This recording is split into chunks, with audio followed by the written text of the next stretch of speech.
اور ڈاکٹر صاحب ایک بات میں اور آپ سے پوچھنا چاہوں گا کہ بہت سارے پیشنٹس آپ نے اپنی پوری جرنی میں دیکھے ہیں، تو سر کوئی ایسا پیشنٹ آپ اس کا ذکر کرنا اگر چاہیں گے کہ یار اس نے آپ کو ہلا دیا ہو؟ بہت ایسے مریض ہیں ماشاء اللہ، مطلب اللہ تعالیٰ ان کو سب کو صحت کے ساتھ رکھے. سب سے پہلے تو میں آپ نے جو پچھلے سوال کے اندر اپنی کچھ جذبات کا اظہار کیا، اور ہر انسان کو اپنا پتہ ہوتا ہے کہ وہ اس کی حیثیت کیا ہے.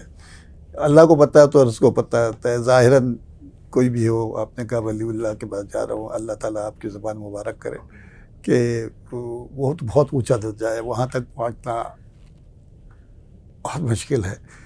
تو اس لیے مجھے یہیں رہنے دیں، اللہ دعا کرے، اللہ پاک اللہ میرے گمان سے زیادہ اچھا آپ کو کر رہے ہیں. آمین. تو وہ یہاں تک مریضوں کی بات ہے بہت سارا. ایک مریض میرا جس کا ہارٹ ویلو خراب تھا، یہ بچہ تھا کوئی 11-12 سال کا تھا، تو اس کے والدین لے کے آئے، انٹیریئر سندھ سے تھا. بہت ہی برا حال تھا کہ اس کا اگر دل اتنا بڑھ چکا تھا اس کے والو خراب ہونے کی وجہ سے کہ جی اگر چیسٹ ایکس رے میں دیکھتے تو صرف دل ہی دل نظر آتا تھا، پھیپھڑوں کے بالکل سائڈ پہ تھوڑے سے نظر آتے تھے. تو میں ان کو بہت پھیل گیا. تو میں ان سے کہہ رہا تھا کہ جی کہا میں نے کہ جی اس کو میں جو ہے نا اس کو آپریشن نہ کرائیں، دوائیوں سے چلائیں جب تک یہ چلتا ہے، یہی تو یہ ٹیبل کے اوپر ہی اس کی ڈیتھ ہو جائے گی.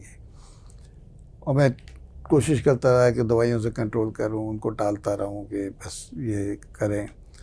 لیکن ان کی بھی ایک بات تھی، انہوں نے کہا کہ ڈاکٹر صاحب کافی تنگ ہو گئے تھے کہ نہیں ڈاکٹر صاحب آپ کوشش کر دیں، زندگی موت اللہ کے ہاتھ میں ہے، موت ہوگی تو چلا جائے گا، آپ سے ہمارا کوئی گلہ نہیں ہوگا، لیکن آپ نے کوشش تو کریں نہ یہ کریں.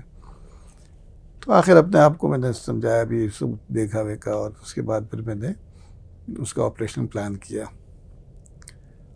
اور اس دن میں ہمیشہ یوزلی 2-3 آپریشن لسٹ میں رکھا کرتا تھا کہ جی شام تک 2-3 ہو جاتے ہیں. اس دن میں نے ایک ہی رکھا کیونکہ مجھے لگتا تھا کہ اس میں ٹائم لگ سکتا ہے، یہ مشین پہ جاتا ہے، ہارٹ سے واپس آنا ہوتا ہے، تو یہ ساری چیزیں. اور میں نے اس کا جب وہ کھولا سینہ اور اس کا ہارٹ دیکھ کے تو ویسے ہی میں جیسے کہ جی جو حالات تھے اس کے حساب سے، تو میں نے بس کچھ نہیں کیا. میں نے اس کو کھول کے جو ہارٹ لنگ مشین پہ جا کے کھول کے میں نے صرف ایک کام کیا کہ اس کا جو والو تھا اس کو نکالا نہیں، اسی کے اوپر ایک آرٹیفیشل والو لگا دیا، اور تاکہ اس کو میں نے بند کیا، اور میں نے اس کو مشین سے آف کرنا شروع کیا تو آف ہو گیا. وہ کہ 1.5 گھنٹے کے اندر مریض جو ہے نا مشین سے نکل کے آئی سی یو چلا گیا. تو میں آ کے اپنے کمرے میں بیٹھ گیا. کوئی 8 بجے شروع کیا تھا، میں کوئی 9:30 پونے 10 بجے وہاں پہنچ گیا تھا اپنے روم میں، آفس میں. اب میں سوچا سارا دن کیا کروں. تو عموماً یہی ہوتا تھا کہ میرے جونیئر شروع کرتے تھے اور میں پھر جوائن کرتا تھا، اور میں 9:30 بجے میں جاتا تھا. اس وقت تک ہارٹ لنگ مشین پہ مریض جاتا تھا. تو میرے ایک کارڈیالوجسٹ آئے وہاں سے گزر کے، ابھی تک تم گئے نہیں آپریشن تھیٹر میں؟ میں نے کہا نہیں. آج کچھ دیر نہیں ہو گئی؟ میں نے کہا نہیں، وہ تو مریض آئی سی یو میں پہنچ گیا واپس. تو ابھی بھی وہ مریض آتا ہے، فالو اپ پہ دکھاتا ہے. اب تو کہاں سے تھے وہ اور کس سن کی بات ہے ڈاکٹر؟ یہ سندھ سے تھے، انٹیریئر سندھ سے تھے، اور یہ ہو گیا 2005 یا 6 تھا شاید، جب نیا نیا انڈس کی بنیاد پڑی تھی. ہاں یہاں پر نہیں تو وہاں پر کیا تھا. اور پھر اس کے بعد وہ آتا رہا، اب بڑا ہو گیا، اس کے بچے ہو گئے. سبحان اللہ. لیکن وہ بھی ایک معجزہ ہی تھا اس کو دیکھ کے میرے خیال پر. تو وہ مجھے ہمیشہ یاد رہتا ہے.